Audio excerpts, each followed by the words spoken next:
apa yang melekat pada tubuhmu. Mungkin barangkali atas nama ikatan keluarga, mungkin barangkali atas nama hal-hal yang lain gitu. Melki, apa yang ingin kau katakan menyangkut ini?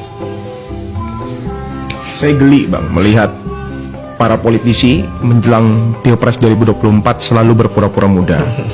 Saya geli betul gitu. Kadang-kadang kemana-mana memamerkan dia pakai sneakers produk lokal, pakai celana jeans, pakai jaket seperti Seo jeans dan lain sebagainya. Seakan-akan apa yang tampak secara simulakra itu adalah muda gitu. Bagi saya muda itu bukan angka, apalagi tren dan gaya hidup gitu. Muda itu soal keberpihakan gitu. Bagaimana orang-orang muda itu mampu punya nilai, mampu punya value dan menerapkan nilai itu lewat program-program, lewat kebijakan-kebijakan gitu. Tidak usah ngomong muda kalau muda itu sekedar berjoget-joget di aplikasi TikTok gitu. Tidak usah ngomong muda kalau sekedar bikin konten di Instagram. Itu yang selalu saya kritik sejak awal tahun pemilu ini berjalan ya, 2023 Bang. Dan yang bisa saya sampaikan, kondisi hari ini betul-betul memprihatinkan bagi saya Bang gitu.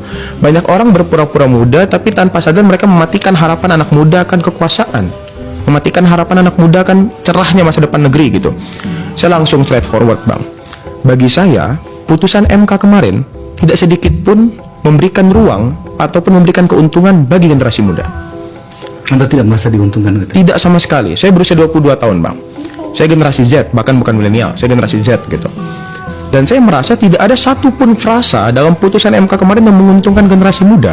Apa? Kalau muda itu dinilai secara usia, tetap 40 tahun atau pernah menjabat sebagai kepala daerah. Bahkan dia memberikan anak muda kesusahan untuk kemudian bisa mencapai sesuatu karena harus jadi kepala daerah dulu. Kalau memang pola berpikir logisnya muda itu angka, kenapa tidak diturunkan semuanya 17 tahun, 18 tahun gitu. Bagi saya tidak ada satupun pembenaran bahwa putusan MK kemarin memberikan ruang bagi generasi muda. Itu yang pertama. Yang kedua, saya sangat bersyukur dengan putusan MK gitu. Prof. Jimli, guru besar saya di Fakultas Hukum UI, dengan secara terang menuliskan dalam putusannya bahwa ada intervensi yang sangat jelas pada hakim Mahkamah Konstitusi dan ditemukan pelanggaran etik gitu.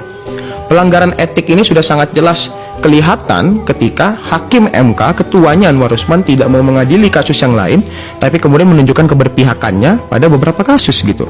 Bagi saya, konflik kepentingan, apalagi orang dalam dari kata Seno gitu, dan lain sebagainya adalah hal-hal yang mematikan harapan anak-anak muda. Ingat, anak muda itu bukan sekedar anak politisi. Anak muda itu bukan sekedar anak pejabat. Anak muda bukan sekedar anak bisnismen. Anak nelayan di ujung pesisir pun anak muda Bang. Anak petani di kampung-kampung pun anak muda. Yang kita what so called politik dinasti ini Bang akan mematikan harapan semua anak miskin yang pengen jadi pemimpin. What so called politisasi peradilan di MK kemarin akan mematikan harapan setiap anak nelayan yang berpikir besok kalau hari ini bekerja keras anaknya bisa jadi sesuatu gitu. Bagi saya, kekuatan intervensi kekuasaan, lembaga peradilan, legislatif kita hari ini sudah carut marut Bang. Kita tidak bisa melihat bagaimana eksekutif dan legislatif itu harusnya check and balances. Bagaimana kekuasaan yang luar biasa besar malah mempengaruhi legislatif untuk membuat produk yang salah. Bagaimana kekuasaan yang luar biasa besar mempengaruhi yudikatif untuk tidak lagi punya independensi peradilan gitu. Bagi saya ini menyalahi beberapa hal, mengganggu harapan generasi muda gitu Bang.